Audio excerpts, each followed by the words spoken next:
It's me again. We're going to check out this T5 here. This thing, the ballasts are dead in this thing. This guy's a candidate to get converted over to LEDs. I've ordered the tubes, and I got the double-ended ones, which means that you got to get the double-ended tubes, and we're going to bypass the ballast in this thing, both of them, and it's just going to be a hot wire straight to each end. Hot on one end, neutral on the other, basically. And it's going to be a pretty simple to do project. Over here, lettuce update. These are 2-inch nets with some rock wool and some various different kinds of lettuces. Starting to establish. Got some roots coming out of the bottom on some of these guys. Pretty densely planted. I'm going to thin them, but you can see some roots starting to come out.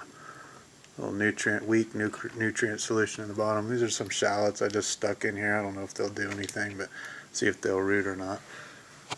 Over here, I split these rock wheels up into smaller pieces. They were densely planted, so I just took them and pulled them apart, and those are going to get thinned even more and go into some net cups pretty soon.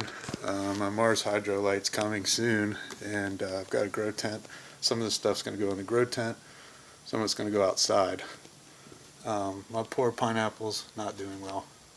As I said before, they had some cold, got the old low temperature damage earlier, but they're hanging on. There's 4 of them in there, so we'll see. When I got this plant, it started off with 1 and it had a pineapple, and then this thing turned into 4 in here. So not giving up on that.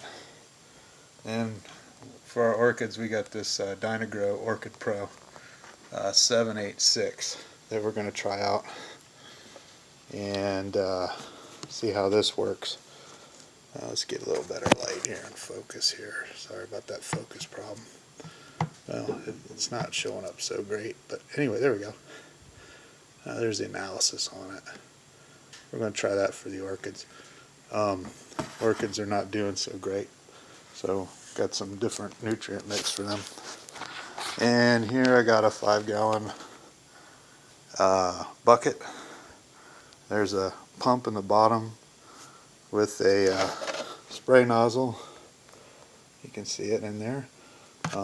These are filled with rocks. I tried rocks to start off with. They worked fine. I grew lettuce in this several years ago. We're going to get this cleaned up. And this little machine's great for cloning things. Like I took some crepe myrtle cuttings and cloned those, as well as some other plants. Very simple.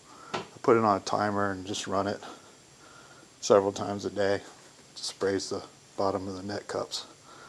One thing with this thing is that water tends to figure out how to shoot out from underneath sometimes out of here. But anyway, we're going to be cleaning this up and reusing this again. And that is the garage garden update for Feb 27th. God bless.